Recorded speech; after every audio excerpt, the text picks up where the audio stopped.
Veja no ICL Notícias, segunda edição.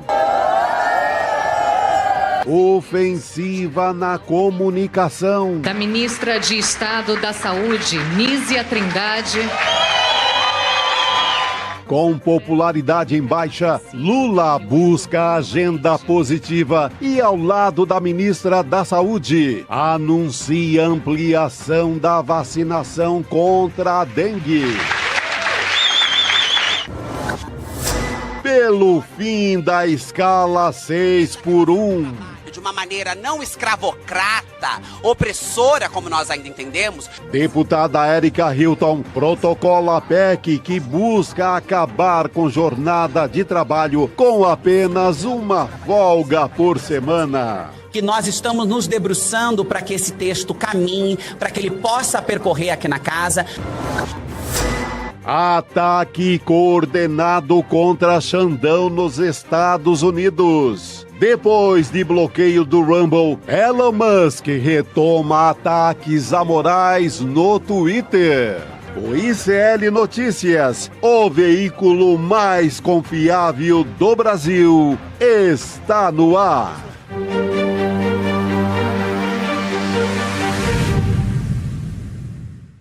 Olá, boa noite. Seja muito bem-vindo, seja muito bem-vindo. ICL Notícias, segunda edição, está no ar e nós estamos ao vivo nos canais do Instituto Conhecimento Liberta, Eduardo Moreira, também da Voz Trabalhadora no YouTube. E boa noite para você que nos assiste pela Pop TV no Rio Grande do Sul. Estamos a postos em mais essa semana pré-carnaval aqui na terça-feira, hoje que é dia 25 de fevereiro de 2025. Chico Sá, Rodrigo Viana, muito boa noite. Boa noite, Gabi. Boa noite, Chico. Números de pesquisa, mais números, né, acendendo o sinal de alerta para o presidente Lula, né, obrigando o governo a se debruçar cada vez mais sobre a pauta. Eu vi aí na nossa abertura, ofensiva de comunicação. Tem que ter ofensiva de comunicação, mas principalmente ofensiva na economia popular, que é onde está pegando, onde o bicho está pegando, é no supermercado. É no Ministério da Saúde, pena que tão tarde, né, Chico? O Ministério da Saúde saiu com uma grande notícia hoje, que é a vacina da dengue, né? Vacina totalmente nacional. Excelente. É uma bela, mas no meio dessa confusão, se a ministra fica ou se entra o Padilha, é uma bela notícia dada numa hora complicada politicamente, né? Exatamente, acho que esse é o momento, essa é a palavra, né? Uma hora complicada, é uma incerteza no mundo inteiro. A palavra de 2025 até agora é incerteza, né? Você veja que aqui ao lado, Milei caindo nas pesquisas, o Trump mal começou, já tem inflação, a Alemanha com o avanço da extrema-direita e o Brasil com o presidente Lula recuando nas pesquisas de aprovação. Gabi? Muito bem, Rodrigo, a gente vai falar sobre isso, vai destrinchar esses pontos principais dessa avaliação do governo federal e a gente vai até começar por aí hoje. Vamos começar. Dando uma olhada nesses números. Vamos começar. Pesquisa CNT-MDA. A Confederação Nacional dos Transportes contrata a MDA, que é uma agência de pesquisa, para fazer esse levantamento que já é tradicional, viu? Há muitos e muitos anos. E na campanha eleitoral de 2022 foi quem chegou mais perto. Inclusive, muita gente ficou num nervosismo danado, porque CNT e MDA, na véspera do segundo turno, foi quem deu aquela diferença de 1 ponto só entre Lula e Bolsonaro, enquanto outras ainda davam uma diferença maior para o Lula. Então, é uma pesquisa, é mais uma vez, como a gente fala, o sinal amarelo para Lula. Vamos para a manchete, vamos para o gráfico, para as pessoas entenderem o que significa isso aqui. Olha, a pesquisa CNT-MDA mostra que a avaliação negativa do governo Lula chegou a 44% e a aprovação 26,7%. Então, abriu a boca do jacaré contra o Lula. Contra o Lula. Esse aqui é o gráfico. Mas que monte de número, o que é isso? Olha, daqui, desta linha vertical para trás, é o governo do Jair Bolsonaro. Desta linha vertical para frente é o governo do Lula. A linha vermelha é desaprovação e a linha azul é aprovação. Olha que interessante, né? O Lula está num momento bastante difícil. Olha, 44% de desaprovação contra 29% de aprovação. E em fevereiro de 2025, faltando 1 ano e meio para a campanha, para a eleição de 2026. Vamos voltar no tempo? 2021, fevereiro. Faltando 1 ano e meio para a reeleição do Bolsonaro, estava muito parecido, estava até pior para o Bolsonaro. Fevereiro de 2021, 48% de desaprovação para o Bolsonaro e apenas 28% de aprovação. E depois a gente lembra que o Bolsonaro foi encurtando isso e na campanha ficou competitivo de novo. Então, não estou aqui dizendo que o momento é tranquilo para o Lula, não é. É uma série de pesquisas mostrando exatamente o que foi confirmado pela CNT-MDA e é um estouro da boiada, ó. Sai de 31% de desaprovação para 44%. Em novembro, você tinha mais aprova do que desaprova. E 2, 3 meses depois estourou. Foram 2 meses, a gente acompanhou aqui. Primeiro, terrorismo de mercado, né? Explode o dólar, dá uma impressão de descontrole, né? Depois, isso reflui e vem a crise do Pix. Também uma impressão de que é um governo que, querem me taxar, querem me pegar, desconfiança, porque mexe justamente numa área sensível para o brasileiro. A desconfiança em relação ao Estado, ao governo. O governo, aliás, não é só o brasileiro, no mundo inteiro é assim. O governo quer me ferrar. Aí vem uma notícia que não é bem isso, mas fica aí rondando 2, 3 semanas. E arrebentou com a popularidade do Lula. Foi só isso? Não foi. Foi também o preço dos alimentos lá na gôndola, na prateleira do supermercado. Repito, em fevereiro de 21, faltando 1 ano e meio para a reeleição, o Bolsonaro estava num quadro parecido, se não pior, do que o Lula. E aos poucos foi reduzindo isso e chegou na eleição competitivo, disputando e, por pouco, não acabou conquistando a vitória. Agora você pega todos os números de Bolsonaro nesse período e os do Lula, parece que o Lula é um governo extraordinário. Há uma diferença enorme em tudo, em inflação, em PIB, pode pegar qualquer número, escolher aleatoriamente. Praticamente não existia governo no Bolsonaro. 0 obra, fila do osso, um cenário terrível. Abandono na saúde, inflação, abandono na saúde, fim de feira e com os mesmos números de Lula hoje. Impressiona isso, né? Isso é que é impressionante. Isso é que é impressionante, por isso... Agora, o Lula também não faz um governo espetacular, ele faz um governo, do meu ponto de vista, mediano. Sim. Mas eu acho que também não era para tanto, mas não interessa. O que interessa é que a avaliação é essa aqui. Sim, não vamos a gente não vai brigar com os fatos. Os números. A gente não vai brigar com os números. Trata-se agora do governo correr atrás. Bom, nós estamos trazendo aqui o diagnóstico, estamos trazendo o fato, e é um fato que tem já algumas semanas que está feito esse diagnóstico, o próprio Lula falou já sobre isso. Como é que reverte? Como é que reverte? Aí é uma composição, são várias coisas ao mesmo tempo. O que pode dar alguma esperança para o lado do Lula, e eu acho que tem que ter esperança mesmo, porque a gente viu que o Bolsonaro conseguiu se recuperar e quase ganha, é que ele enxergou e está mexendo. Bom, no que tem que mexer para reverter isso daqui? Primeiro, programas sociais. Ontem teve uma rede de televisão e rádio às 8h30 da noite e o Lula anunciou farmácia popular e o pé de meia. Nós falamos disso aqui, né? Farmácia popular e pé de meia. Acho que a gente tem até imagem, né, desse pronunciamento, essa ofensiva na comunicação, aqui na TV aberta e no rádio. Você não pode desprezar a TV aberta e rádio, porque é um setor da população que ainda para assistir a novela, o jornal à noite e tal, ouvir o seu rádio. Não são jovens, não é a maioria mais da população brasileira, mas é ali 30%, 40%, 50% do povo brasileiro ainda se comunica e ainda presta muita atenção se para a programação e entra o presidente falando. Então, primeiro ponto, programas sociais, e o Lula fez isso ontem de maneira muito direta, eu fui assistir depois, muito bem feito o vídeo, pé de meia e farmácia popular. Isso basta? Eu acho que não basta. Por quê? Porque dá uma impressão de que está repetindo algo que já vem dos governos anteriores. Tudo bem, o pé de meia não existia no governo anterior. Esse é um programa novo. Então, acho que é importante bater e trazer isso com muita afirmação, né? Com muita insistência. Farmácia popular já existia, ele está sendo ampliado. Mas isso não basta, o governo precisa de uma marca nova. Bom, aonde que pode chegar esta marca nova?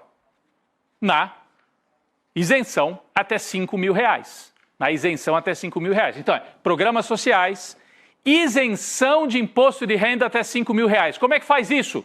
Aí não adianta pronunciamento, não é batalha de comunicação apenas, é batalha política. Tem que convencer o Centrão, principalmente, a dar os votos no Congresso para isenção até R$5.000, que passa a valer em 2026.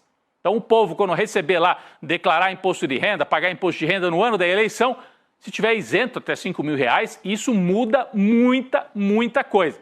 Mas precisa da aprovação no Congresso. E quem é que dá a aprovação? O Centrão. E o Centrão hoje está com um pé no governo e um pé fora, tentando adivinhar. Ganha o Lula ou é melhor apostar no bolsonarismo?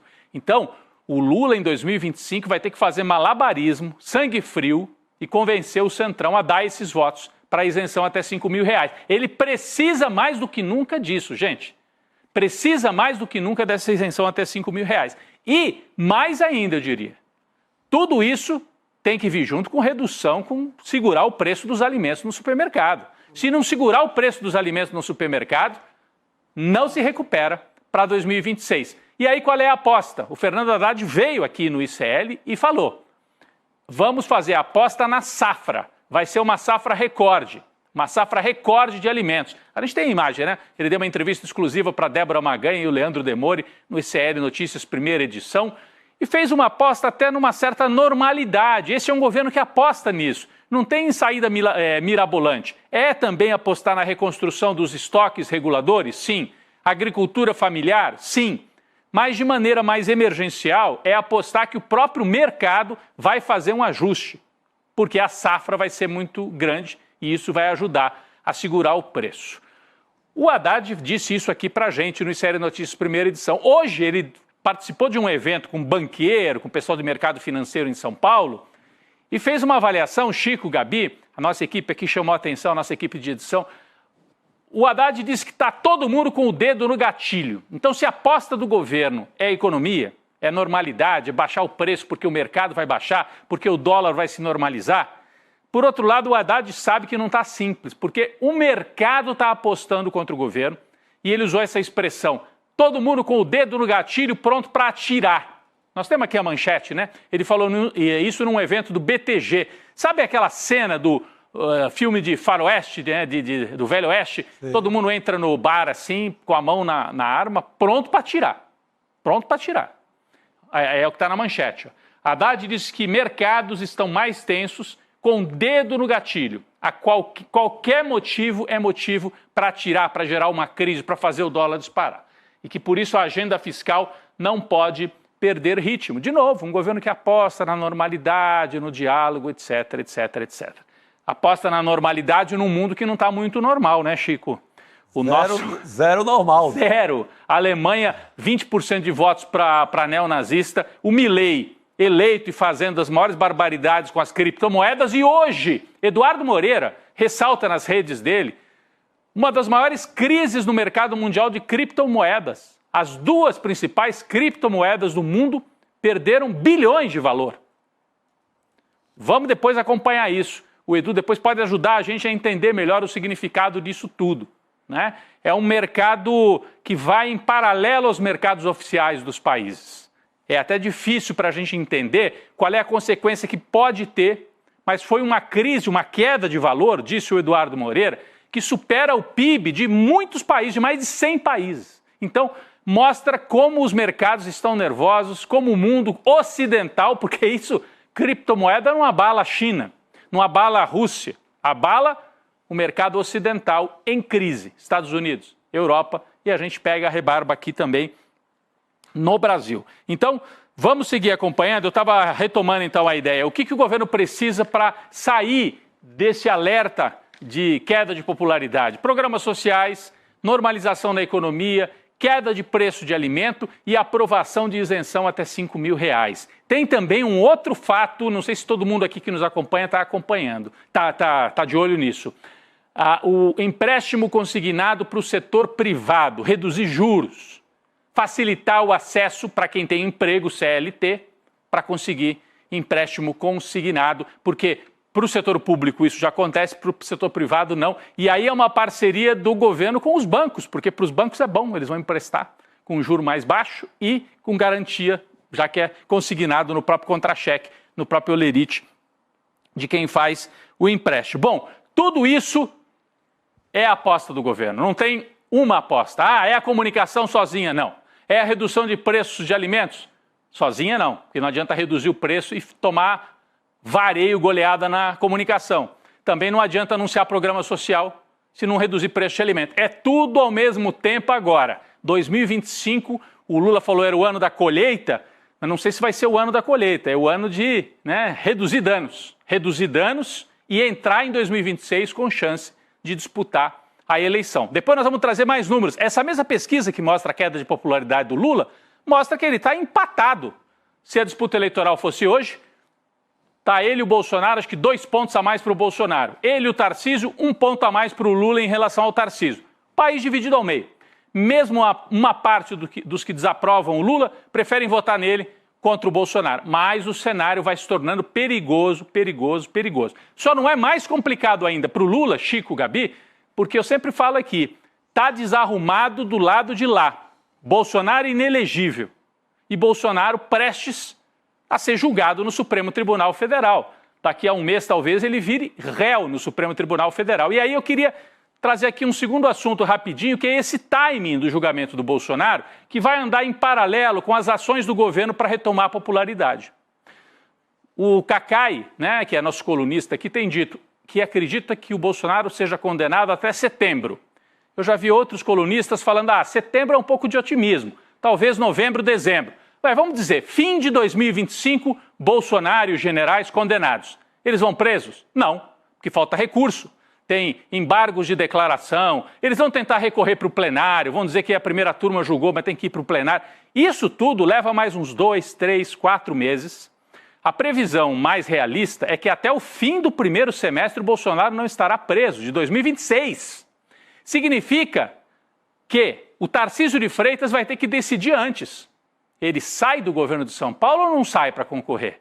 Porque em abril de 26, se ele quiser se candidatar a presidente, ele tem que se desincompatibilizar, Chico. Tem que largar a cadeira do Bandeirantes. E aí ele vai largar, Chico, a cadeira do Palácio dos Bandeirantes, onde ele é líder em todas as pesquisas? Correndo o risco de termos Alckmin candidato em São Paulo, se não tem o Tarcísio com chances. Se o Tarcísio não sai em São Paulo, o Alckmin vira favorito para ganhar o governo de São Paulo. É um xadrez, é uma sinuca que o Tarcísio está. Então o jogo está sendo jogado e a situação não é boa para o Lula, mas o lado de lá está tudo complicado também. Aí o Tarcísio, vamos dizer que vai se desincompatibilizar, vai ficar de vice do Bolsonaro, que a tática do Bolsonaro é essa. Ele mesmo condenado, com prisão decretada e tal, se lança presidente e deixa o Tarcísio de vice. Aí acontece alguma coisa e o Tarcísio não é mais candidato. Aí perdeu o governo de São Paulo. Fora que o Bolsonaro provavelmente não quer o Tarcísio de vice, Gabi, ele quer um filho dele, que é em quem ele confia. Então o Tarcísio vai se desincompatibilizar, provavelmente até abril a gente não vai ter essa resposta ainda. Se o Bolsonaro está preso, se não está preso, os recursos não terão se esgotado. Então é um grande paradoxo. Mais uma vez, Lula e Bolsonaro andam juntos, apesar de separados, andam em retas paralelas. Porque quanto mais tempo levar para o Bolsonaro ter a vida dele decidida, a prisão decretada, talvez seja melhor para o Lula. Bolsonaro vai enrolar esse jogo e vai complicar a direita e a extrema-direita até a última hora. E complica mais a extrema-direita do que o Lula. Sim, não, complica muito a direita, até lá. Segura o Tarcísio, não deixa o Centrão fazer negócios, e o Centrão gosta de fazer negócio todo dia. É isso. Sabe? Porque o Centrão vai querer, para lançar o Tarcísio, Gabi, tinha que chamar, organizar o palanque, fazer os acertos com financiadores, fazer os grandes compromissos. O que vocês vão privatizar? A gente vai apoiar vocês, vocês vão entregar a Petrobras? Dessa vez vai a Petrobras? Porque o Paulo Guedes prometeu e não entregou. E a Caixa Econômica? Vão entregar? Vai privatizar? Então tudo isso, esse jogo não pode ser de improviso, tinha que ser um jogo bem organizado. E o Bolsonaro dificulta que isso seja organizado. Quanto mais ele demora, quanto mais alonga o processo do Bolsonaro, o Lula ganha tempo para reverter a impopularidade, para controlar os preços, para reorganizar o governo e para entrar em 2026 com mais condição de disputar e ganhar uma reeleição. Então é um xadrez bastante complexo, de qualquer maneira. O dado de hoje confirma-se a queda na avaliação do governo Lula. Isso é um fato que a gente tem que lidar com ele, Gabi. Mas eu acho que é um bom cálculo aí, Rodrigo, esse que você faz, comparando com o cálculo que Bolsonaro, com a equipe que o Bolsonaro está fazendo, se Tarcísio vai estar ali de vice, também acho que não, porque o governo estadual para ele é tiro certo, Aí ele vai arriscar ficar de vice do Bolsonaro, ele vai abrir mão de São Paulo para ser o vice numa chapa, e o Bolsonaro acho que nem quer ele de vice, porque ele quer o filho, ele quer botar o Eduardo. Porque aí seria quase que o mesmo cálculo, imaginando que não sairia uma condenação, vamos dizer assim, a tempo do período eleitoral em 2026. Seria mais ou menos o que aconteceu com o presidente Lula, que segurou o Haddad ali até o último momento para o Haddad sair no lugar dele. Mas a gente esquece que o Bolsonaro não precisa dessa condenação para não disputar. Ele já está inelegível. Ele já está inelegível, é verdade. Tem razão. O Bolsonaro tem pouca salvação, a margem é pequena. A grande utilidade dele é atrapalhar a extrema-direita. Teria que ser o caminho inverso, né? Teria que apostar numa lei da ficha limpa, uma anistia e ainda correndo o risco da nova condenação. Então, digamos que não dê tempo para nova condenação, sei lá, ser feita até a eleição, então teria que derrubar essa condenação do TSE. A gente esquece que ele é inelegível. O grande trunfo dele é o que o Chico falou. O grande trunfo do Bolsonaro é o mal que ele pode causar à própria direita. Ele fala assim, vocês querem fazer o acerto comigo ou não querem? Vão me prometer anistia ou não vão? Senão eu embaralho esse jogo aqui e vocês perdem de novo. E ele faz com que a direita perca a eleição facinho. Porque ele tem voto. Ele não tem voto para vencer a eleição, talvez. Tá ali, pau, né? Tá ali colado e tal, mas ele tem um candidato de direita que não conta com o apoio do Bolsonaro, perde ali já de cara uns 15%, 20% e adeus. Sim. Seja Tarcísio, seja quem for. Ele pode não ganhar a eleição, mas se ele não apoiar... Adeus chance da direita. O que me chama a atenção nessa pesquisa... Desculpa, Gabi. Não, eu ia comentar com uma boa ponderação essa, mas todas as pesquisas levam em consideração o Bolsonaro como se ele fosse um candidato viável, e ele não é. Não é viável. Ele não é. Só o que eu ia dizer é que a pesquisa também pergunta, você prefere um candidato bolsonarista, um candidato lulista, ou um que não seja nem Lula nem Bolsonaro? E o que dá em primeiro lugar nessa pesquisa CNT, 35%, eu prefiro um candidato que não seja nem do Lula nem do Bolsonaro. O que também me acende um sinal amarelo da possibilidade de alguém outsider que chegue atropelando enquanto Lula e Bolsonaro ficam brigando. É a velha terceira via que em outras eleições não tinha chance e eu acho que agora ela tem um pouquinho mais de chance porque o cansaço está muito grande. Agora, quem seria esse nome, né? Não tem. Essa é a questão. Não tem aí a parte da aventura, né? Temos a parte da aventura. Teria, sei lá, tem o Ciro Gomes, que é sempre candidato, também com muito desgaste de várias candidaturas que não vão, que não avançam, né? Tem essa história. Mas o grande potencial do Bolsonaro é atrapalhar a direita até a última hora. É isso mesmo, concordo totalmente, Chico. Vamos seguir aqui, virando um pouquinho a página. A gente vai voltar a falar, né, sobre a pesquisa, a gente vai trazer outros olhares, colocar uma lupa em outros trechos também dessa pesquisa, mas vamos trazer um pouco desse cenário que está se criando ali em torno do Alexandre de Moraes e do Supremo Tribunal Federal também, né? Mas pessoalizando aqui, aumentando essa temperatura dos ataques contra membros do Supremo, principalmente o ministro, né, Alexandre de Moraes. Que é a nossa chamada de hoje, né? Exatamente. O bilionário Elon Musk, claro, tem sido... Já não é de hoje, uma das pessoas que tem atacado um ministro, ele é chefe do Dodge agora também, não é só o dono do X, né? Não é só um bilionário dono do X, ele agora está à frente do Departamento de Eficiência Governamental dos Estados Unidos e ele respondeu um tweet, né, ou ali uma postagem do X de um influenciador que citou críticas que o ministro, né, o Xandão, fez contra as Big Techs. A gente trouxe aqui ontem essa fala do Alexandre de Moraes, na USP, né? Isso na mesmo. Palestra na USP. Que o Xandão ele falou o seguinte, que as Big Techs não são Deus e que elas só se interessam por dinheiro. Em resumo, aqui foi isso que o ministro disse. E aí, esse influenciador, que é o Mário Naufal, ele sugeriu que o ministro Alexandre de Moraes tirou o seu dinheiro dos Estados Unidos. Olha o que o Musk escreveu para a gente tentar entender essa história. Então, o Mário Naufal foi lá e publicou o seguinte: o juiz Moraes acabou de movimentar o seu dinheiro para fora dos Estados Unidos. O juiz do Supremo, Alexandre de Moraes, supostamente retirou todos os seus bens. Perceba que ele usa supostamente, né? Que é para fingir ali que ele não está acusando ninguém. Retirou todos os seus bens dos Estados Unidos.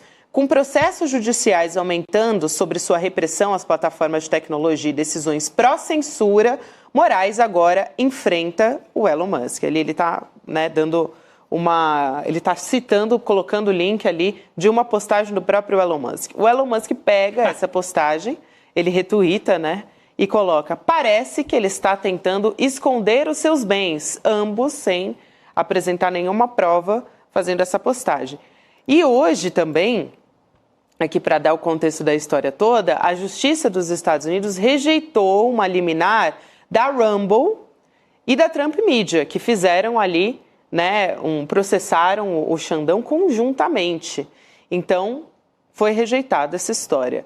O ministro Alexandre de Moraes, ele tinha mandado bloquear, né, mandou bloquear a Rumble no Brasil, e aí a Rumble entrou com uma petição num tribunal dos Estados Unidos para suspender a ordem do Alexandre de Moraes. Essa petição foi justamente feita junto com a Trump Media, que é a empresa do presidente. Agora, daqui a pouquinho a Carolina Brígido chega aqui para explicar para a gente, já chegou, inclusive, para a gente tentar entender esse meandro jurídico todo. Não, eu queria só chamar a atenção, o Elon Musk, ele usa uma postagem desse Mário Naufal, que é um sujeito importante, ele tem 30 anos de idade, é um mega investidor aí, tem 30 anos, e é um dos maiores influenciadores do X. Aí o Elon Musk pega a postagem que levanta dúvidas mentirosas, porque quem é que falou que o Alexandre de Moraes... Primeiro, que o Alexandre de Moraes tem dinheiro nos Estados Unidos? Né? Não, aí o Elon Musk dobra a aposta. Parece que está tentando esconder seus bens. É uma guerra total de alguém que é funcionário do Trump. O Elon Musk é o homem mais rico do mundo e é funcionário do homem mais poderoso. E acho mais grave que isso, né? Porque é funcionário do governo dos Estados Unidos. Eu estou falando funcionário nesse sentido. Desculpa, é funcionário do governo dos Estados Unidos, dirigido pelo Trump. Então, é praticamente uma guerra contra um dos poderes do Brasil. Mas a Carol Brígido pode falar melhor. Carol, boa noite. Já chega tentando aqui elucidar tudo isso pra gente, porque é complexo, né, essa história. Boa noite, Gabi. Boa noite, menino. Opa, a gente teve uma interrupção na voz da Carol? Virou uma guerra, sim. É bom a gente lembrar o... Voltou. Acho que agora estamos ouvindo a voz de Carolina Brígido com a gente. Vamos ver se a gente consegue colocar ela aqui na tela para reconectar. Já a Carol tá voltando, mas ela deu para ouvir que ela confirma. Virou uma guerra. Mesmo uma guerra, assim. Já abrindo aqui... O mais louco é esse, o funcionário do governo americano, funcionário graduadíssimo, né, como o Elon Musk, entrar nisso. Ele não é mais só o dono do X, o dono de rede social, ele é um funcionário com importância no governo dos Estados Unidos. Você imagina alguém que fosse ministro, assessor do Bill Clinton, mesmo do Bush, cometendo um ato de... Nem do Reagan, nem do Ronald Reagan. Porque primeiro ele ia checar se o primeiro, Alexandre de Moraes tem dinheiro nos Estados Unidos? Não tem.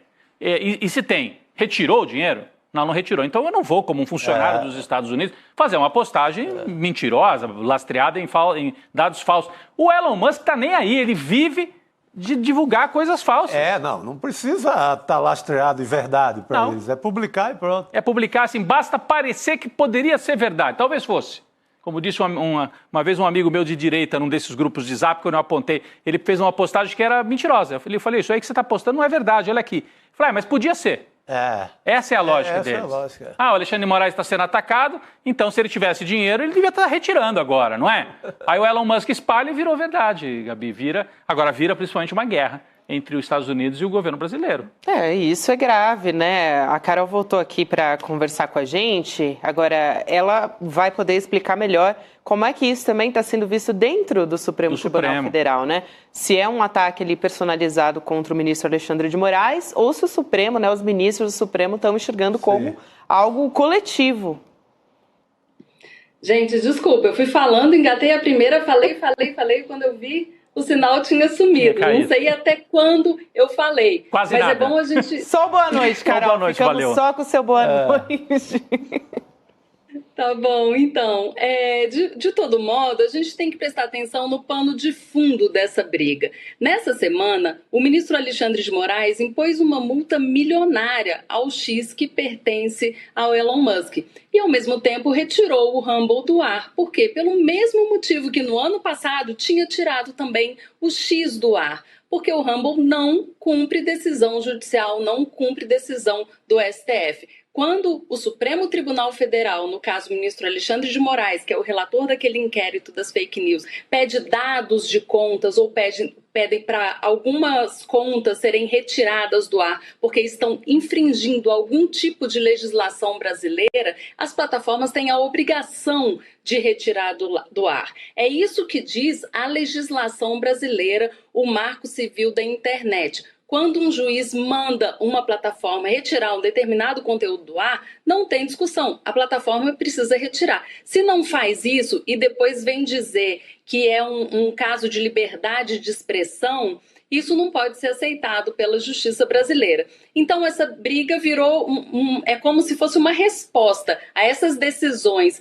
de Alexandre de Moraes aqui no Brasil, mas a resposta foi dada lá nos Estados Unidos. O problema é o seguinte: a lei brasileira precisa ser cumprida. Se diz que se o juiz manda tirar, precisa ser retirado o conteúdo, não tem o que discutir, não existe argumentação para isso. Dentro do Supremo Tribunal Federal, os ministros estão muito junto com Alexandre de Moraes, estão dando todo o apoio, e em caso que, se por acaso essa situação for submetida ao plenário do STF, certamente os ministros vão legitimar essas decisões de Alexandre de Moraes. Então, não é uma guerra do Elon Musk contra o Alexandre de Moraes. É uma guerra das plataformas do mundo inteiro contra o Supremo Tribunal Federal, contra a legislação brasileira. Por quê? Porque eles querem operar numa terra sem lei.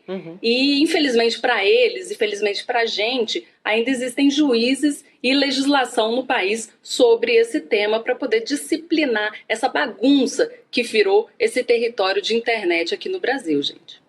Faz todo sentido, né? A gente tem falado muito sobre atacar a soberania do Brasil, né? Porque é isso, no fim das contas. Sim. Aqui no Brasil ficou muito personalizado no Xandão, mas essa briga também, ela se repete na Europa hoje, as Big Techs atacando as leis locais, na Espanha, tem uma guerra pesada na Espanha no momento. Aqui é porque você tem, não é,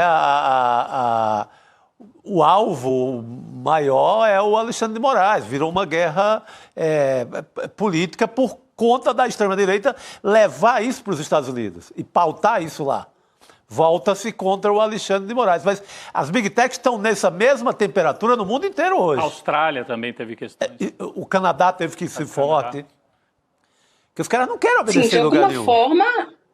De alguma forma, os países vão precisar reagir a isso. E um outro elemento desse cenário é que a gente está aguardando, ali para abril ou maio, a continuidade daquele julgamento no Supremo Tribunal Federal, que vai acabar regulando a atividade das Big Techs aqui no Brasil, das plataformas e das redes sociais. Claro que elas não querem que seja colocado limite nas atividades delas, né? Mas só que, assim, elas vão precisar passar por isso. Atualmente, o ministro André Mendonça está com o processo, porque ele pediu de vista lá em dezembro. Ele tem 3 meses para analisar, devolver o caso para o STF. E dentro do STF tem uma tendência muito grande de colocar um freio, sim, na atividade dessas Big Techs. É muito provável que eles decidam que esses conteúdos ofensivos, criminosos, de apologia a crime e também discurso de ódio, né? A gente vê muita difusão de discurso de ódio nessas redes sociais. É muito provável que o STF determine que as próprias plataformas se retirem do ar, sem nem que os juízes precisam determinar. Agora, se hoje tem essa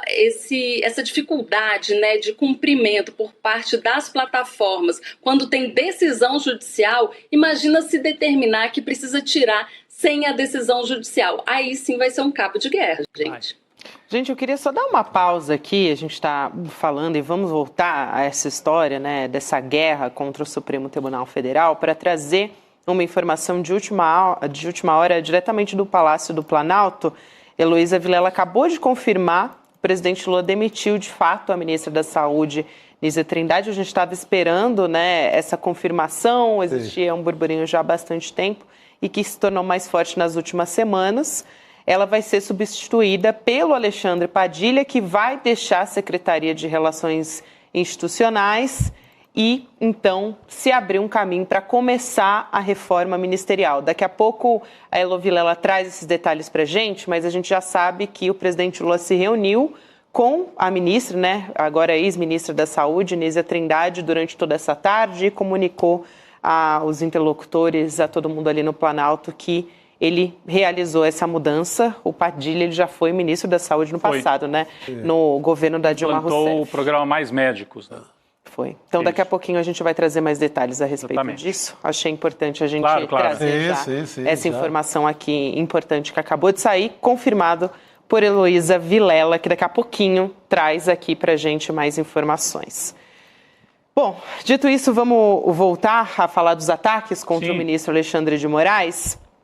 Outra história ligada a essa, o Comitê Judiciário da Câmara dos Estados Unidos, que é uma espécie de CCJ, se for comparar aqui com o nosso governo brasileiro, está votando um projeto de lei que, se for aprovado pelo Congresso, pode barrar o ministro Alexandre de Moraes de entrar no país. Essa história eu achei bem importante aqui para a gente discutir, para a Carol poder explicar melhor para a gente.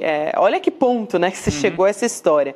Esse projeto ele se chama Sem Censores em Nosso País e torna, aqui entre aspas, tá? Eu estou usando termos aqui do projeto, e torna inadmissíveis e sujeitos à deportação o que eles chamam de agentes estrangeiros que venham a infringir o direito à liberdade de expressão por meio de censura a cidadãos dos Estados Unidos. Então, de fato, eles estão usando essa história toda como se fosse uma censura, né, liberdade de expressão por parte do ministro, essa é a intenção do ministro. É uma campanha orquestrada, né? É uma campanha que começa com a viagem de deputados da extrema-direita brasileira lá aos Estados Unidos, ainda no governo Biden. Eles estão martelando essa história. Então, Elon Musk posta de um lado, o X se nega a cumprir ordem do outro.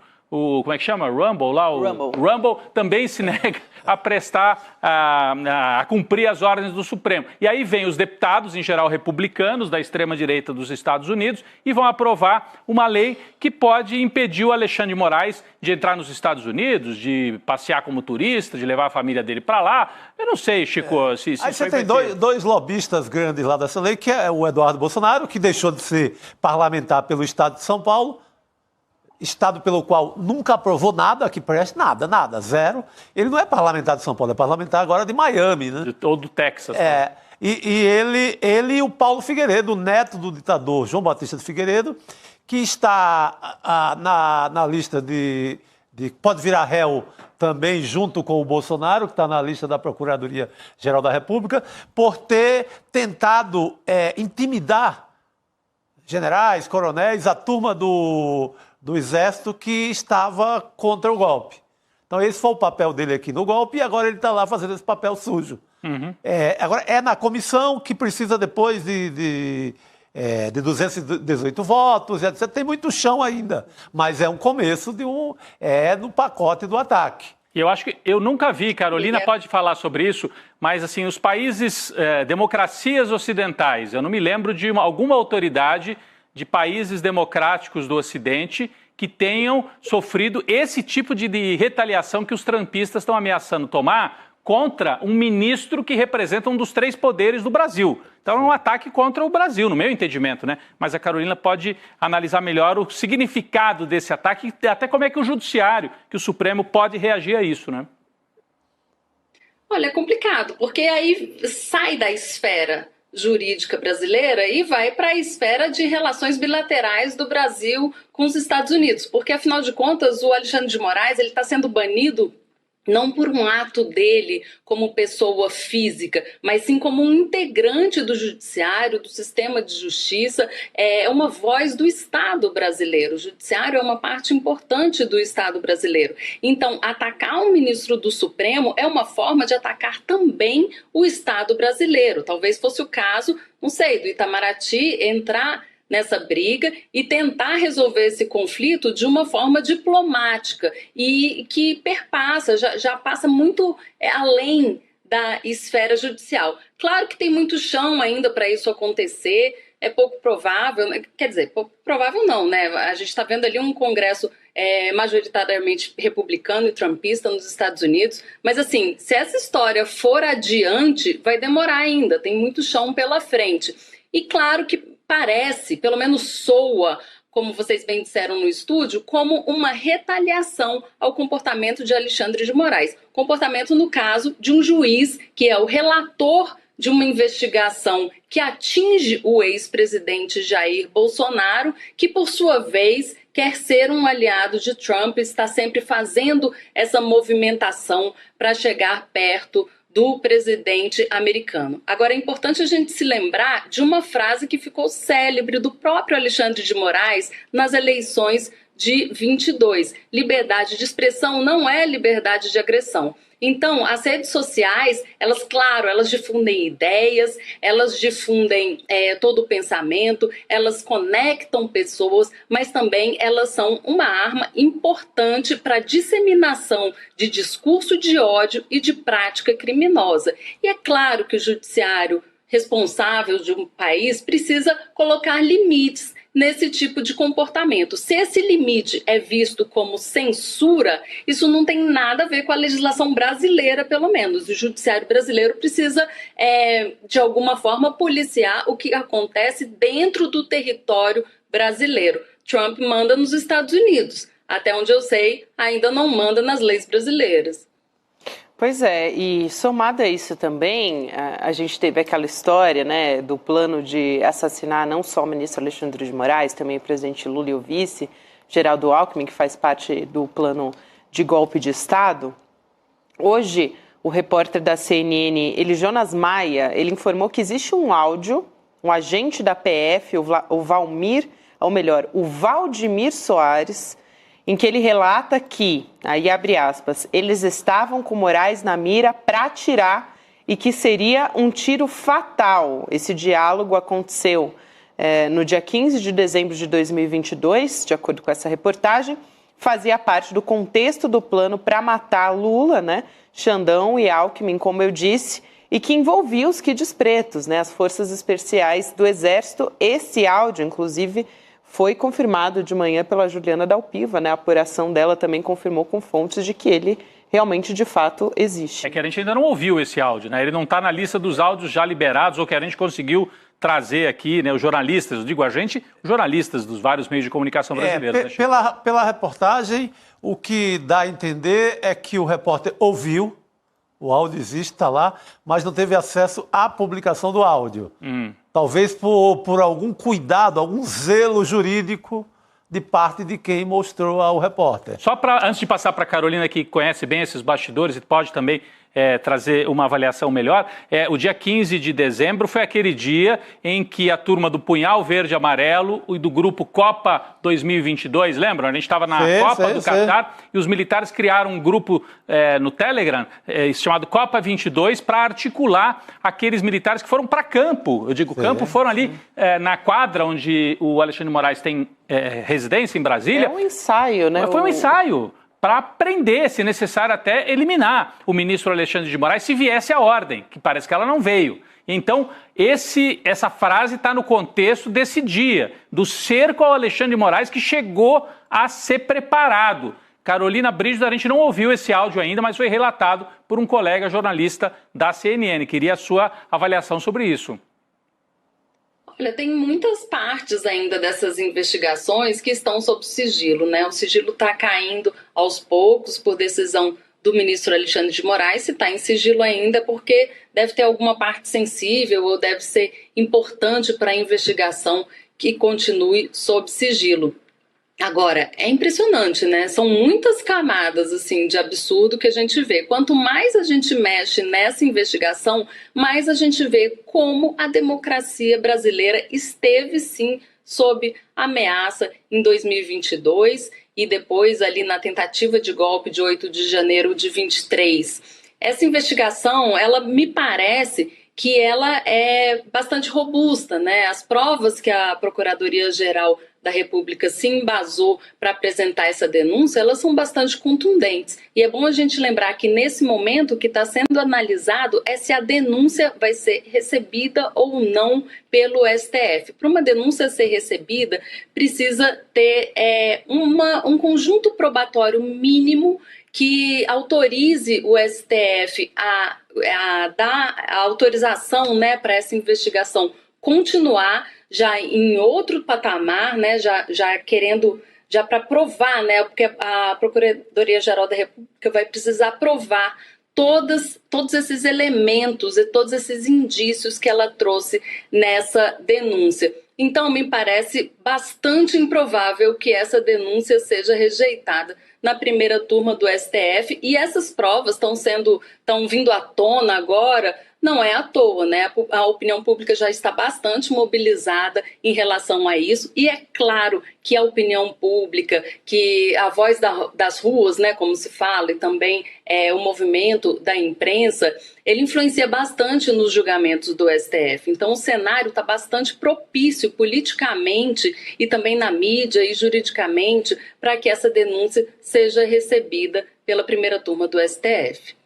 Importante, então. A gente vai continuar acompanhando essa história, até porque tem muitas, né, se desmembrando hoje, principalmente. Tem uma tentativa ofensiva. É uma ofensiva, Gabi. Eles estão tentando levantar suspeitas sobre Zanin, sobre Flávio Dino, sobre o próprio Alexandre de Moraes, a defesa do Bolsonaro e do Braga Neto. Mas depois a gente volta a esses temas, que nós temos notícia importantíssima também lá. O ataque é pesado. É um ataque pesadíssimo, né? E o chat, enquanto isso, elogiando muito a nossa Carolina Brígido pelo didatismo. Isso. Excelente. Fundamental. Como consegue explicar aquele rolo todo que vem lá de Brasília. É isso. Precisamos, né? Precisamos Além de Carol de Brígido. informação, explicação. É um papel isso importante aí. do jornalismo. É isso. Excelente. Carol, obrigada por hoje, querida. A gente conversa em breve, porque com certeza a gente vai ter muito a esclarecer contigo ainda nessa semana. Obrigado. Valeu, beijo. Obrigada, gente. Até a próxima, e vamos tentar entender e esclarecer ao mesmo tempo, né? É isso mesmo. Muito não tá bom. fácil, não tá fácil, Carol. Valeu. Gente, eu agora há pouco trouxe a informação dessa notícia de última hora do presidente Lula ter tomado a decisão e demitiu de fato a ministra da Saúde, Nízia Trindade, e no lugar dela vai entrar o Alexandre Padilha, ministro das Relações Institucionais. Vai ter um troca-troca ali, né, vamos dizer assim, uma dança das cadeiras. Então está começando de fato agora a reforma ministerial. A gente conversa com a Elô Vilela, que está apurando essa história e pode trazer mais detalhes para a gente, né, Elô? Boa noite para você.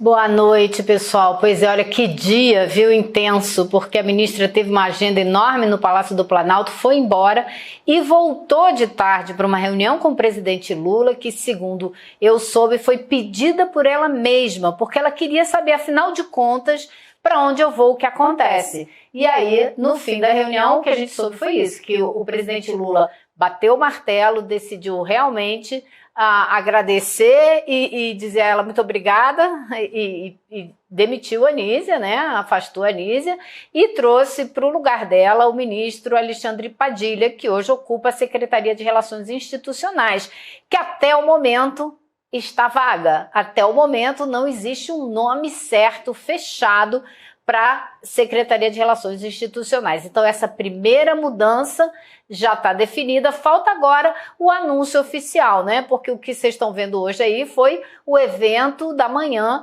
importantíssimo, um dia histórico para a ciência brasileira, com o anúncio de 4 projetos na área de vacinas que são fundamentais, 3 de vacina e 1 de insulina. Então, a ministra fez participou desse último evento de entrega de projetos do governo, mas no fim do dia já não está mais no cargo. Elô, só para a gente então tentar dar a explicação, o contexto para o nosso público aqui, aliás, agradecendo a audiência crescente mais uma vez.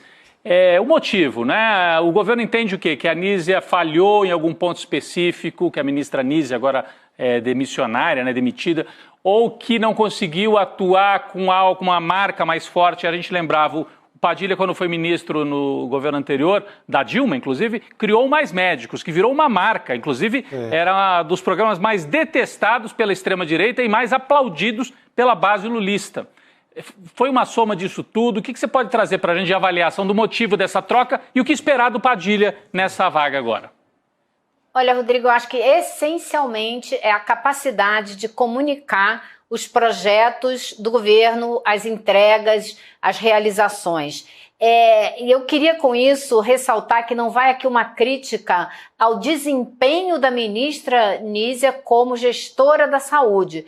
Acho, observando o que eu observei nos últimos 2 anos, que ela foi uma excelente, extraordinária gestora, comprometida com a saúde pública, com os avanços da ciência brasileira e do serviço de saúde pública, uma excelente defensora do SUS. Agora, O problema para o governo hoje é com vistas a 2026. O governo precisa que a população entenda o que ele está fazendo e como as coisas estão funcionando. E é nesse ponto que a ministra parece que deixava a desejar. Vou dar um exemplo prático para vocês. Hoje, na cerimônia, que foi uma cerimônia importantíssima, de grande... Gente, não é pouca coisa. Você ter uma vacina de dose única para dengue é uma coisa, assim, extraordinária que o governo brasileiro está fazendo numa parceria público-público, porque é governo federal e Butantan. Não tem participação da iniciativa privada, é só pública. Então é muito incrível. A ministra fez um discurso, explicou tudo isso, demorou um tempão para falar de tudo isso. Depois dela falou o vice-presidente Geraldo Alckmin. Em 30 segundos, ele deu o recado todo de uma maneira simples, bem-humorada, com a dimensão histórica do que estava sendo anunciado ali. E ainda terminou dizendo para o presidente, para gargalhar do presidente Lula, são essas moléculas que vão levar a gente até os 120 e que as mulheres não morram nunca.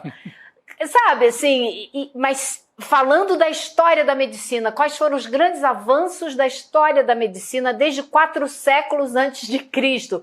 Água tratada, vacina e penicilina. E aí falou das vacinas. Sabe, assim, então não é um problema de competência da agora ex-ministra Nízia.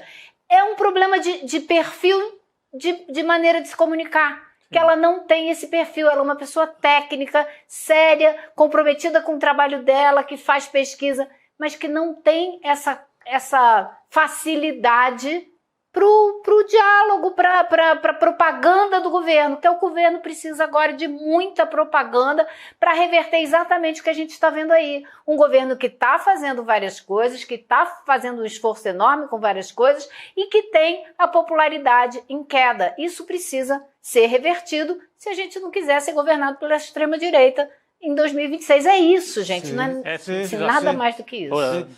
Não há como contestar, assim, em nada a competência da Nízia como uma grande cientista do Brasil. Onde ela passou, assim, não há contestação. É uma grande cientista com um trabalho enorme, uma folha de serviço enorme, um currículo genial, mas não é política para um cargo desse. Essa é a grande diferença. Não é? Essa é a diferença. Você vai dizer, o Lula então errou na escolha inicial, poderia ter mantido a Nízia como numa secretaria executiva, Cruz, né? Numa secretaria executiva, na Fundação Oswaldo Cruz, em alguma fundação importante do governo. Não sabe, ele fez uma aposta, né? Sim. Fez uma bela aposta que ela poderia, além de uma grande cientista, ser também uma executiva do Ministério e ter a cara da nova saúde do Brasil. A gente tem que lembrar que a gente vem de um negacionismo, a gente vinha de um negacionismo brabo, pesado, terra arrasada. O Ministério da Saúde servia para pastor. Lá vivia cheio de pastor pegando dinheiro para ONG, entidade. General fazendo milico, negócio. Né, Chico? Milico. Militar e pastor. Então, junto com o Ministério da Educação também. Então, ela pegou essa bodega lá arrasada, sem nada, e acho que ela levantou tecnicamente o Ministério, ela recuperou o índice de vacinação no Brasil inteiro, isso. Mas na hora da negociação política, na hora tem lá 2 mil prefeitos de São Paulo, em Brasília. Agora tivemos Encontro dos prefeitos. Foi muito reclamado dela naquele período, por exemplo. Que o prefeito queria fazer ali uma política, fazer uma foto. Não é do perfil dela, é do perfil do Padilha. Sim, com certeza. Então eu acho... A Gabi queria falar? Por favor. E tem mais um detalhezinho só que eu gostaria de contar para vocês, que é o seguinte: tem um grande carro-chefe, ou que o governo considera que pode ser um carro-chefe do Ministério da Saúde, que é o programa Mais Acesso a Especialistas, que acaba com aquelas filas enormes do SUS, porque a pessoa entra numa fila só e dali ela já marca tudo que ela precisa marcar, ela não precisa entrar na fila do clínico geral, na fila do ortopedista, na fila, entendeu? Ela vai de uma vez só, resolve tudo. Isso é incrível, porque isso reduz o tempo de espera e acelera o atendimento. Só que, por exemplo, com a falta de traquejo dela com a área de marketing, ela insistiu que o nome do programa tinha que ser mais acesso a especialistas. Isso não é nome para fazer campanha, entende? Não é, desculpa, nome técnico não é. para E botar ela numa bateu apostila, o né? pé. Ela bateu o pé com isso. E já depois que o Sidônio entrou, e a ideia... Tem gente lá dentro do Ministério que falou para mim, Heloísa, devia ser programa sem fila, ou acaba fila, alguma Poupa coisa tempo mais da assim, saúde. de comunicação direta. Poupa tempo da saúde. Poupa tempo da saúde, uma era coisa o assim, Boulos mas que ia fazer aqui. não o nome que ela queria. Fala, Gabi. Isso é fundamental. Então são coisas assim. Sim, bem explicado, Elo. Ontem até, só para a gente não perder de vista, eu quero trazer aqui alguns dados sobre a vacina da dengue, que a Elo estava comentando. Eu ia falar disso também, Pra Gabi. caramba. Agora, o presidente Lula ontem também, ele anunciou, né, os pagamentos do Pé de Meia, do programa Pé de Meia, que também já é uma ação para melhorar, né, a imagem do governo Lula. Também teve a da distribuição dos remédios de forma gratuita, que é o Farmácia Popular, também, assim, fundamental, do Ministério da Saúde. Agora, sobre a vacina da dengue, né, dessa produção da vacina, qual que é a previsão? Isso é importante. 60 milhões de doses a partir do ano que vem, e a campanha vai vacinar pessoas de 2 a 59 anos pelo SUS. Então, essa é a previsão que a gente tem agora, nessa produção, como a Elo falou, de vacinas. Quantas? Desculpa, Gabi, você consegue repetir? Sim, 60 milhões de doses a partir do ano que vem, então 2026. E a prioridade são pessoas... E também vai ser uma... A gente está falando de 2026, é ano de campanha, né? Na véspera da campanha. Então vai ter um impacto também de começar a vacinar no ano de 2026. E como é importante... Você ia completar, ia trazer mais dados, Gabi, sobre isso? Ia trazer também o evento de hoje, que a Elo comentou, né, que a Nízia estava ali e tal, fez um anúncio junto com o presidente Lula. Ela recebeu bastante apoio, assim, dentro da pasta ela tinha bastante apoio, porque ela recebeu muito aplauso. Ela captou esse momento ali, as imagens, né, tem a transmissão oficial do evento e a filmagem que a própria Elo Vilela fez da plateia quando ela foi anunciada. Então demonstra um apoio também, né? Porque é todo um momento delicado ali da saída da Nízia Trindade, que estava todo mundo esperando. Acho que vale a pena a gente assistir essas imagens para a gente voltar a falar. Vamos lá. E ministro de Estado do Desenvolvimento, Indústria, Comércio e Serviços, Geraldo Alckmin. Da ministra de Estado da Saúde, Nízia Trindade.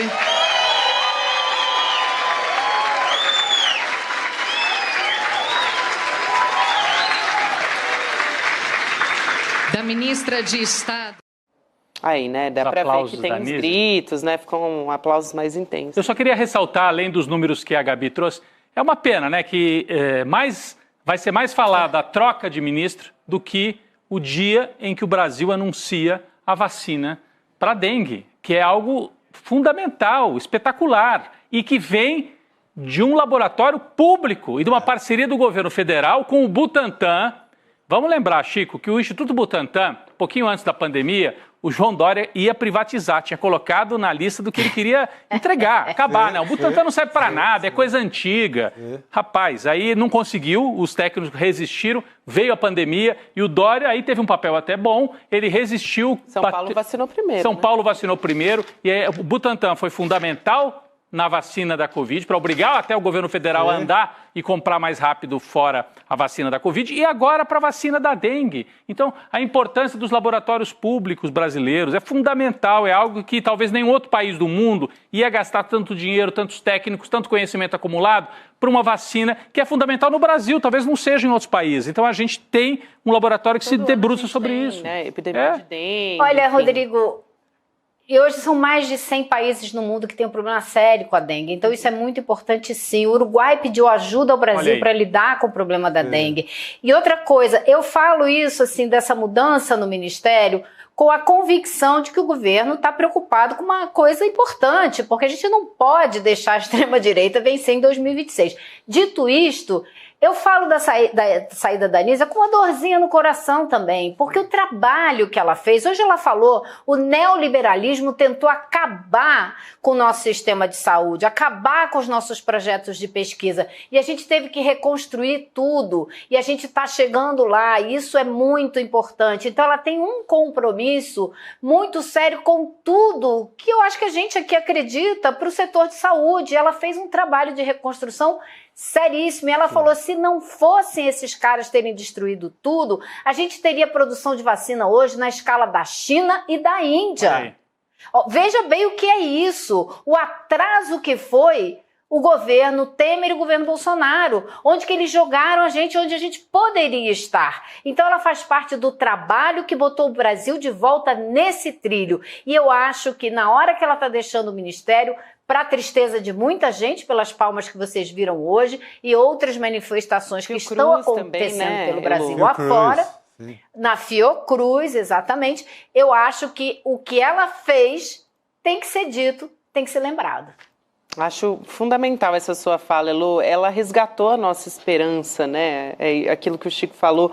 A gente veio de um desgaste muito grande da Covid-19. Sim, a saúde foi terra arrasada e a Anísia, ela resgatou a nossa esperança. E ela falha na questão política, que talvez não seja a vocação dela. Ela é técnica.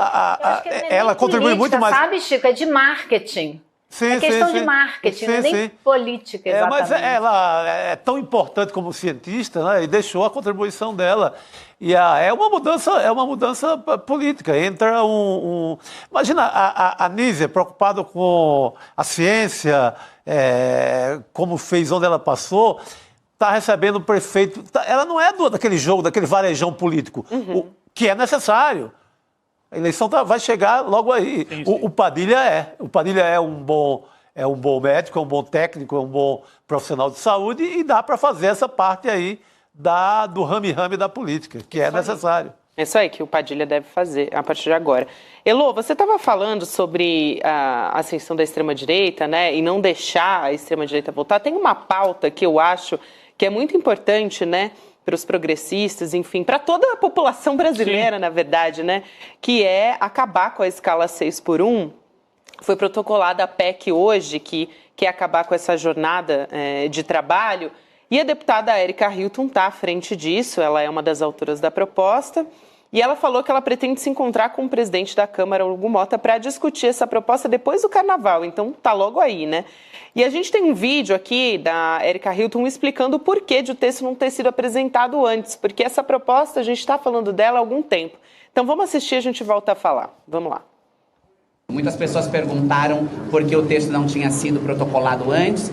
Nós tínhamos uma estratégia e uma interpretação de que, dada a presidência da CCJ no ano passado, o protocolo desse texto seria algo muito ruim, poderia ser usado já na própria CCJ para ser desmobilizado, desmontado, empurrado para debaixo do tapete e acabar com todo esse movimento social e político que tem se organizado para apresentar uma solução e uma proposta para o povo brasileiro relacionada a essa escala de trabalho que nós já consideramos obsoleta e que já tem apontamentos políticos e econômicos mostrando que há sim possibilidade de repensarmos essa jornada de trabalho, como em outros lugares do mundo já foram feitos, aplicando a nossa realidade, aplicando a nossa economia, aplicando aos setores do nosso país. E olha que importante que a Érica Hilton ressalta também que o PL, o partido do Jair Bolsonaro, está fazendo uma mobilização para derrubar essa PEC. Então, olha de que lado está o PL. Assim, não surpreende, mas acho importante a gente prestar atenção nisso. Vamos ver esse vídeo também da Érica Hilton. Vamos lá. Deputados do PL, a princípio, assinaram a PEC. 2 ou 3 deputados do PL, a princípio, assinaram a PEC. E a orientação que o PL recebeu era para a retirada da assinatura. Eu acho que tem coisas que são óbvias. Se um partido, independente do seu tamanho, não tem disposição de construir um debate e fecham as portas para essa negociação, não me parece sentido eu ficar ali perguntando. O PL assina a princípio e depois é orientado ou pelo seu líder ou pelo presidente do partido, não sei de onde veio a orientação, a retirar, e nós perdemos então as assinaturas dos deputados do PL numa clara demonstração de não interesse em participar desse debate. Não só de não interesse, né, mas de mostrar de que lado está também. Como foi durante a reforma tributária, retirar todos os impostos da cesta básica. Quem foi que votou contra? A família Bolsonaro inteira, o PL inteiro, essa gente que fica com esse papinho por aí, na hora H não está com a classe trabalhadora, não está com os pobres do Brasil. O que gosta de falar de golpismo, é de mirar a cabeça do Xandão, é de colocar os kids pretos para atacar o Lula, o Alckmin, é por aí o jogo deles. Olha, eu estava lá nessa coletiva, né? E eu acho que tem, assim, duas coisas super importantes que aconteceram lá. Primeira, vocês notaram que do lado da Érica Hilton estava o vereador do Rio, o Rick Azevedo, que foi quem levantou essa bandeira. E ela fez questão de trazê-lo para a coletiva, que eu achei muito bacana, muito significativo. Segundo, eles estão se articulando para fazer uma grande mobilização no 1º de maio, como marco da classe trabalhadora para brigar contra essa jornada 6x1. E eles têm noção claríssima de que esse projeto vai andar e só tem chance realmente de caminhar bem e ser aprovado se essa pressão das ruas continuar. E por que eu destaco isso? Porque eu acho que é isso que a gente está precisando em várias áreas de atuação política no Brasil. Então eles perceberam isso com muita clareza, apesar dessa categoria trabalhar tanto, né, 6x1, e ser difícil mobilizar porque eles não têm tempo, né, estão trabalhando o tempo todo, não tem tempo de ir para a manifestação, mas essa pauta mexeu com muita gente no Brasil e está mobilizando. A terceira coisa que eu acho importante, eles estão colocando essa PEC como uma PEC não ideológica, não é da esquerda, não é da direita. Claro que ela é essencialmente luta de classes, né, gente? Vamos combinar. Porém, vai constranger os deputados que não defenderam o direito da classe trabalhadora, que é quem vota para deputado. Então, é nesse sentido que eles vão pressionar. E eles já conversaram com deputados, olha só, do Novo, do PSOL, PT, PCdoB, Avante, União, PSB, PSD e MDB. Tá faltando conversar com republicanos e tá o PL de fora. Então eu acho que a pressão vai ser grande e tem chance de um movimento político importante avançar. Vai começar a ser pressionado pela sociedade, né? Que o PL tá contra os trabalhadores brasileiros, então vamos ver como é que vai ser daqui para frente. Aí tem que ser pressão pesada, né? De rua. Acho que mobiliza a classe trabalhadora. Pô, o cara que trabalha hoje numa farmácia ou num shopping center, ele trabalha feito um burro de carga. É pesado. Ele não tem tempo para brincar com o filho, sabe? Para ver um filme em casa, para ir no parque com a família. Saúde mental, nada. Você falou que estava começando a faltar gente para trabalhar em alguns setores, né, do comércio. Em São Paulo. Hoje eu fui ao centro da cidade e vi em 2 lojas. Numa delas precisa-se de vendedores. Caminhando, comércio popular do centro, na região do centro de São Paulo, e uma delas estava assim: precisamos de vendedores urgente, não necessita de experiência. Então, assim, está faltando gente. Está faltando gente. Porque, como o índice de emprego está alto, não são empregos do paraíso, mas são empregos, você não vai mais para uma loja, para uma farmácia, você corre. Porque você vai ficar escravo no 6x1. Vai ter uma folga por semana e às vezes não é nem no domingo, né? A folga é uma segunda-feira, alguma coisa. No dia que o cara lá que escala da loja, que o gerente escalar. Isso significa lazer zero com a família. Uma coisa que eu achei interessante que eles destacaram também é o seguinte: por mais que seja difícil para esse pessoal ter tempo para se mobilizar, por outro lado, eles são pessoas que trabalham em funções em locais físicos, coisa que você não tem com os aplicativos, por exemplo. São pessoas que trabalham no comércio, na farmácia, na padaria, etc. Então, tem uma maneira de organizar que ainda é um pouco mais fácil do que essa turma dos aplicativos. Exatamente. Bom, Elô, a gente se vê em breve. Um beijão pra você, querido. Obrigado, Elô. Tchau, tchau. Elô tava de Mangueira, hein? Já estava sintonizada aí com o carnaval. Eu tô pegando estudando as mensagens a paleta de cores, né? Vocês acham que eu não tô, mas eu tô de olho. Muito bom, Gabi. Agora, gente, a gente está falando aqui a respeito dessas ações do governo Lula para recuperar a popularidade. Teve também uma ação para prestigiar o cinema brasileiro, né, Rodrigo? Sim. O presidente Lula, não sei se todo mundo acompanhou, se reuniu com diversas figuras para assistir o filme Ainda Estou Aqui, né, que está indicado ao Oscar. Nesse domingo a gente vai acompanhar essa história. E é muito importante porque a gente está falando ali de uma valorização da cultura no momento em que a gente está vindo, né, de um governo que desvalorizou totalmente a cultura. Foi um desmonte completo.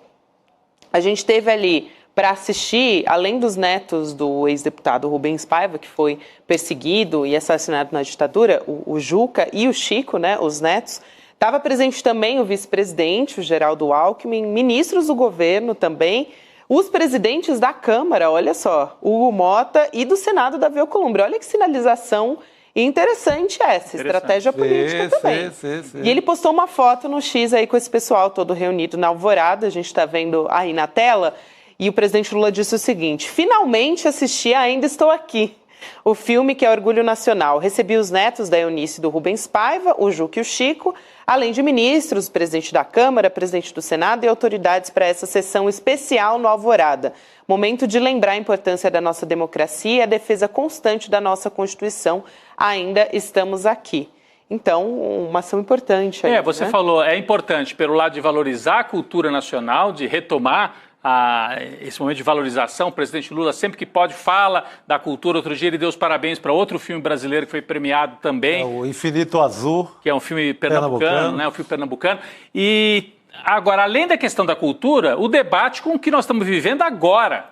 Né? Militares que tentaram dar um golpe agora. Também. E que estão na cadeia por tentarem dar um golpe. 2 generais que a gente não pôs na cadeia quando terminou a ditadura estão. Então esse debate que o filme traz é um debate de hoje, é o debate do passado e o debate de hoje, e por isso que é tão importante, por isso que o ICL também está dando esse destaque todo hoje, né, Gabi? Chegou o dia, né? Chegou, é hoje. Hoje o debate aqui no ICL. Daqui a pouco, na verdade, a Juliana Dalpiva já está aqui se arrumando, Eduardo Moreira também vem aqui. Opa! E a gente vai transmitir a entrevista com os filhos do Rubens Paiva. O Marcelo Rubens Paiva e a Vera Paiva. O Marcelo, que foi agredido esse final de semana, estava num bloco ali, celebrando o Ainda Estou Aqui, né? Porque foi ele que escreveu o livro. Estava ali celebrando tal e teve um ataque direto. Tudo indica que foi algo pessoal contra o Marcelo. Ainda a polícia está apurando, né? Está tentando ir atrás dessa pessoa também, do agressor, e também apurando se foi uma motivação política, mas tudo indica, né? De fato que foi ali pessoal contra o Marcelo, que está em evidência justamente por causa do filme. Não, e aí tem o filme, o presidente Lula assiste o filme e hoje à noite a gente assiste aqui, 8 horas, daqui a pouquinho, tá faltando menos de 1 hora, certo?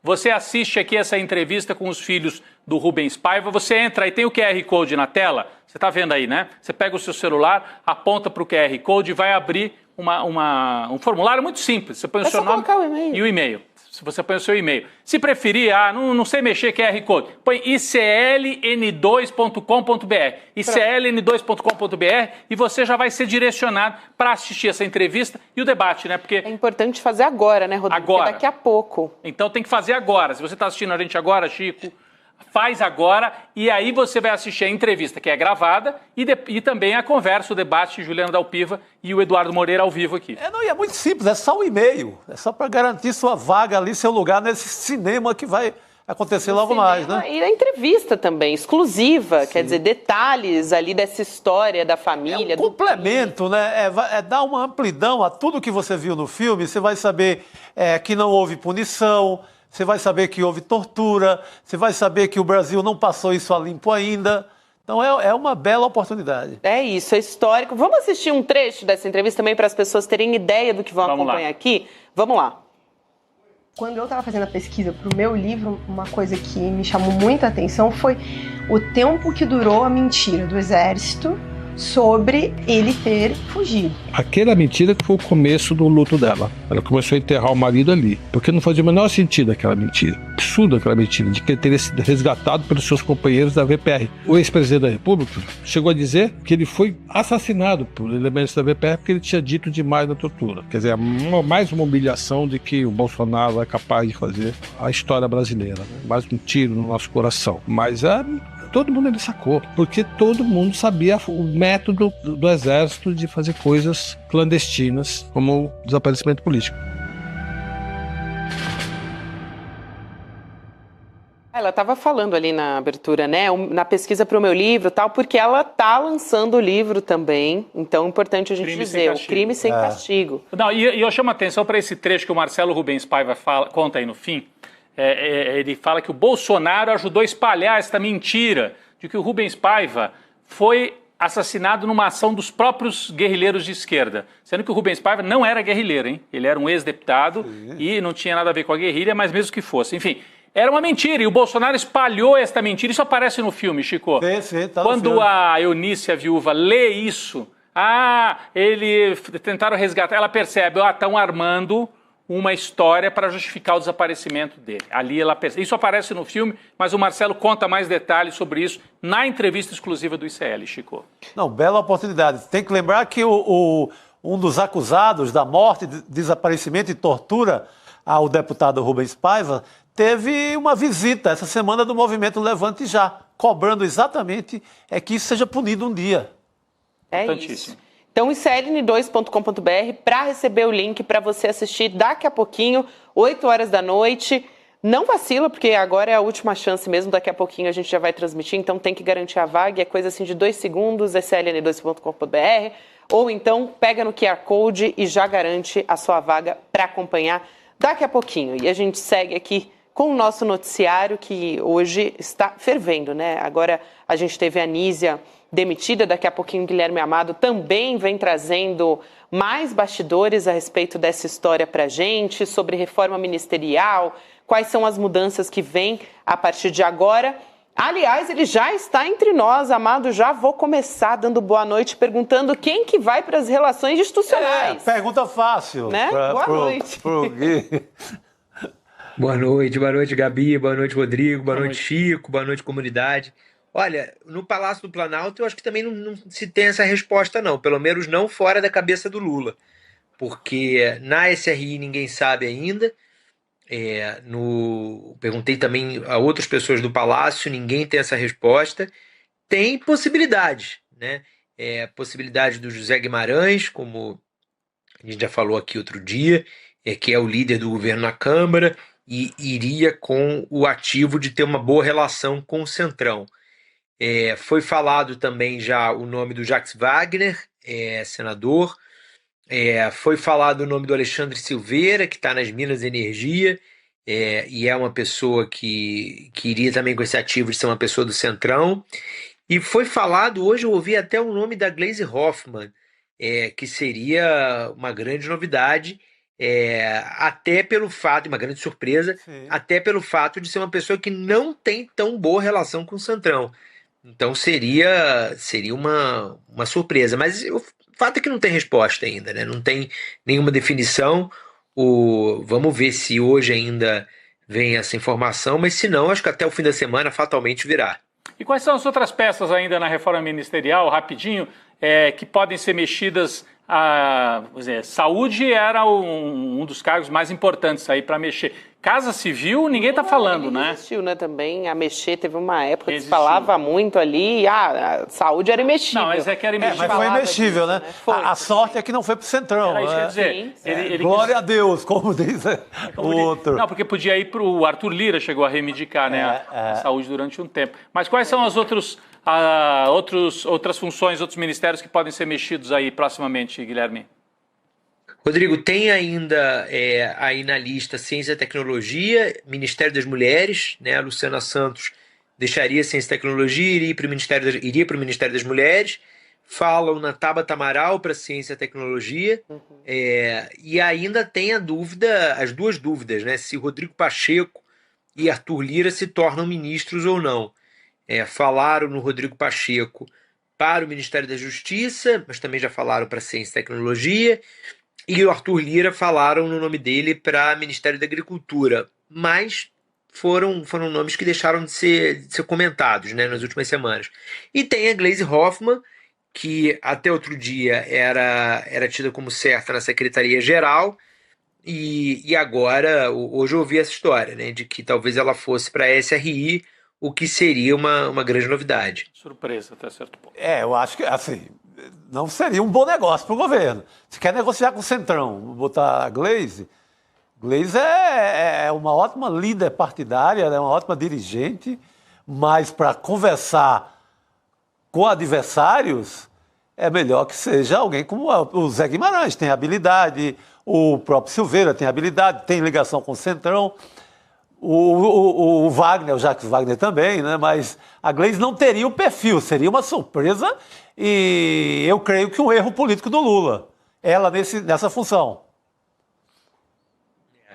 A Gleisi, ela é, como você falou, ela é muito partidária, né? Sim. Então uma função dessa eu acho que ela teria dificuldade de sair dessa coisa do PT de carteirinha e ter que fazer concessões. O José Guimarães não tem esse problema, né? Vamos lembrar que ele, como líder do governo, ele chegou a ser acusado por pessoas, por parte do PT, inclusive de ser excessivamente próximo do Lira. E ele sempre justificava que ele estava fazendo o que era melhor, na visão dele, para o governo, né? Para o governo ter suas pautas aprovadas e não ter dificuldades criadas pelo Lira.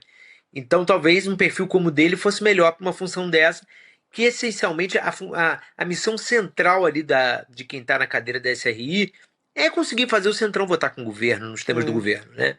Porque não é convencer os petistas, eles já estão convencidos, já são organicamente governo. Você tem que convencer o Centrão, né? Exatamente. Gente, a gente pode virar um pouquinho aqui, retomar a queda de popularidade do governo Lula, para o Guilherme Amado também ajudar a gente aqui a trazer o olhar dele a respeito dessa pesquisa, né, da CNT-MDA, apontando que a rejeição do governo subiu para 44%. Aí, para a gente comparar, a gente está falando de uma alta de 13 pontos percentuais desde o último levantamento, que foi em novembro. Então, a gente está mostrando aí na tela como é que está agora, né? 44 ruim ou péssimo, regular 26,3%, ótimo ou bom 28,7%. Então, isso eu estou falando aqui de porcentagens, né? Também não sabe não responder, é praticamente irrisório, mas é a avaliação do governo do presidente Lula em 2025. A gente já fez aqui, para trazer mais um recorte, uma pesquisa de forma espontânea, né? Perguntando em quem os entrevistados votariam. E aí, no primeiro turno, a gente tem o presidente Lula 23,5%, e aí vem Jair Bolsonaro, inelegível, só reforçando aqui, 19,6%. Aí temos nomes ali de Tarcísio de Freitas, muito pequeno, Pablo Marçal, Nicolas Ferreira, Ciro Gomes, outros, branco ou nulo e indeciso, 40,8%. Então, a maior parte, né? Se a eleição presidencial fosse hoje, votaria em... E aí é espontâneo, né? Perguntando para as pessoas dessa maneira. Vou primeiro, a gente trazendo aqui esses dois recortes, né? Vou passar para o Amado comentar a respeito disso, porque acho que uma coisa está ligada à outra também, né? A queda de popularidade também influencia ali em talvez o presidente Lula não tá... Ele está na frente, né? Se a eleição presidencial fosse hoje, mas não está com tanta vantagem. Está na frente nesse recorte espontâneo. Depois a gente tem os números em segundo turno, tem um empate com o Bolsonaro, mas a gente vai mostrar daqui a pouco, numericamente na frente. Estamos sem o áudio de Guilherme Amado? Agora sim. Voltou. Eu estou com o áudio normal aqui, você está me ouvindo? Voltou. Tem tudo a ver a gente falar sobre isso na sequência de falarmos da saída da Anísia. Porque uma coisa é você se dar ao luxo de ter um símbolo no Ministério da Saúde, como ela foi, e você dizer não para a pressão política quando você está com a popularidade boa. Agora, com a popularidade no nível preocupante como está atualmente para o governo, é a hora de começar a abrir mão desses luxos, né? Então, Padilha vai para lá para fazer essa máquina de emendas girar e tentar melhorar a relação com o Congresso. O Lula declaradamente, né, dos que estão fora o Bolsonaro, ele é o único que é candidato assumido espontaneamente com o nível de conhecimento que ele tem, né? Então é natural que numa pesquisa como essa ele se saia tão bem. Tem uma parcela da sociedade, da população, que já sabe que o Bolsonaro está inelegível, né? Então também numa espontânea isso prejudica a performance do Bolsonaro. Mas lembrando que a espontânea indica quem tem uma largada melhor, mas não é o retrato fiel do que aconteceria se a eleição fosse hoje, porque se a eleição fosse hoje também não seria espontâneo, eles teriam lá nomes que eles teriam que escolher. Então esses próximos números que a gente vai ver é o que mostra com mais fidedignidade o que aconteceria se fosse hoje a eleição, né? É isso. Vamos trazer os próximos, Rodrigo, que a gente estava falando do segundo turno, né? Sim. Jair Bolsonaro venceria Lula hoje, nesse cenário, numa hipótese de segundo turno para presidente do Brasil, em quem votaria? Essa é a pergunta. Então, a gente tem Jair Bolsonaro, 43,4%, E o presidente Lula, na sequência, ali muito apertado, 41,6%, branco ou nulo, 12,5%, indeciso, 2,5%. Eu acho que esse é o mais preocupante, né? Aí, juntando também outra informação, é que tem mais gente achando que o governo Lula está pior do que o do Jair Bolsonaro. Essa também é preocupante, porque tem uma comparação, né, Lula versus Bolsonaro, comparação entre governos, claro, a gente está falando aqui. Comparando o governo Lula com o de Bolsonaro, considera que o governo Lula aí está melhor em relação ao governo de Jair Bolsonaro, 36,4%, continua de forma semelhante, 17,2%, e aí, está pior em relação ao governo Jair Bolsonaro, 44,5%. Esse foi o número aqui dessa pesquisa, a informação dessa pesquisa que mais eu achei preocupante, que acende um alerta mais importante para o governo hoje, né, Amado? E mostra o que eu há muito tempo digo, como que a economia é um fator muito importante, mas ele não é mais o único a influenciar o voto.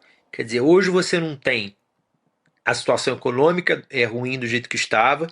Você, nessa altura do campeonato, a gente estava ainda no olho do furacão da pandemia, né, no governo Bolsonaro, né, no início do terceiro ano de governo Bolsonaro, era início de 2021. A gente estava na fase mais aguda da pandemia. As pessoas não têm a capacidade de percepção da realidade mais como era, porque muitas delas vivem numa realidade paralela. Então, isso só mostra a importância de se ter um olhar ainda maior para a comunicação do que se tinha em outros governos, né? De você ter estratégias de chegar a essas pessoas. Boa parte do país vive numa realidade paralela. Alguém que diz que o governo Lula é pior do que o governo Bolsonaro só pode viver numa realidade paralela. Você pode não gostar do Lula, você pode não ter votado no Lula. Agora, o fato é que nesse mesmo momento, com 2 anos e 2 meses de mandato, o Bolsonaro estava batendo recorde de mortes na pandemia. O país completamente desgovernado. Né? A economia em situação tão ruim quanto a saúde pública. 2021 seria, como terceiro ano de governo, seria ainda mais desastroso. A gente vivia uma perspectiva que a gente não sabia se de manhã a gente acordaria numa democracia e se no final do dia era numa ditadura ou não. Você tinha que ficar dando F5 no computador o dia inteiro para saber se o presidente tinha dado golpe ou não. Então, assim, isso mostra que as pessoas estão desconectadas da realidade. Agora, as coisas estão maravilhosas? Não estão. A gente tem um problema difícil de lidar, de preços altos nos alimentos. A gente tem dificuldades em várias outras áreas do país. E eu acho que tem esse desafio de como comunicar as coisas que o governo fez boas, e essa normalização que eu acho que, para mim, é um ativo fundamental do governo Lula, como comunicar isso para as pessoas. Isso é um baita desafio. Exatamente. E, Guilherme, eu estava olhando um vídeo seu, e eu também falei sobre isso hoje aqui no começo do programa, rapidamente, que a gente está com o nosso tempo quase que se esgotando já aqui, né? Mas sobre o timing em que deve vir ou que pode vir a condenação do Bolsonaro e como é que isso pode influenciar na montagem da chapa lá da direita ou da extrema-direita, né? No meu entendimento, quer dizer, quanto mais tempo demorar para se concluir o julgamento, de certa maneira, é pior para a direita, pior para a extrema-direita, que o Bolsonaro vai alimentar isso, ele quer continuar no jogo, né? O Tarcísio de Freitas vem para uma candidatura, se o Bolsonaro insiste nisso, se a condenação e a prisão ficarem para 26, porque ele tem que se desincompatibilizar, né, do governo de São Paulo. Então, é um xadrez que também entra nesse cálculo político para o ano que vem, né? Só vou pedir para o Guilherme Amado responder num tweet, porque a gente tem 1 minuto. Sim, concordo. É isso aí. Maravilhoso. É isso. Amado, querido, muito obrigada. A gente se vê em breve. Valeu. Valeu. Valeu, gente. Bom final de programa. Tchau. Boa noite, querido. Poder de síntese maravilhoso. Arrojado. Amado, maravilhoso. É isso aí. É porque a gente tem agora, a gente vai acompanhar daqui a pouquinho chegou a hora. Entrevista da Juliana Del Piva com a Vera Paiva. com o Marcelo Rubens Paiva, Eduardo Moreira, ela vão estar juntos aqui. Tem gente perguntando, vai ter o livro da Ju à venda no ICL? Daqui a pouco você descobre. Isso é segredo, hein? Agora a gente vai ter um cronômetro que vai começar a rodar agora às 7h30, neste link que você está acompanhando aqui. E aí dá para meia horinha ali, tomar um café, de repente jantar, para quem é de jantar nesse horário. Temos também outro link, Espiritualidade Nação, do Frei Davi, hoje com o deputado estadual Renato Freitas, que dá para acompanhar também a partir de agora. Então vamos nessa, que hoje a gente está com o horário contado, Chico Sá, Rodrigo Vitor. Por favor, vamos nessa. Valeu então, gente. Boa noite. Amanhã estaremos de volta aqui no Estéreo Notícias. Hoje chegou o grande dia do nosso encontro com Marcelo Rubens Paiva e Vera Paiva, filhos de Rubens Paiva e Eunice, todos personagens do filme Ainda Estou Aqui, que está concorrendo ao Oscar. Um encontro histórico. Que sorte que você está vendo esse vídeo, você não pode perder esse encontro hoje à noite. Não tem replay e ele vai ser absolutamente maravilhoso. À noite a gente se vê. Você sabia que todos os nossos programas estão no Spotify? A notícia não pode parar e agora você pode acompanhar todos os nossos programas onde e quando quiser. Siga nossos canais no Spotify e tenha acesso ao Chico Pinheiro Entrevista, Desperta ICL, Rolê e muito mais. ICL no Spotify. Informação que te acompanha.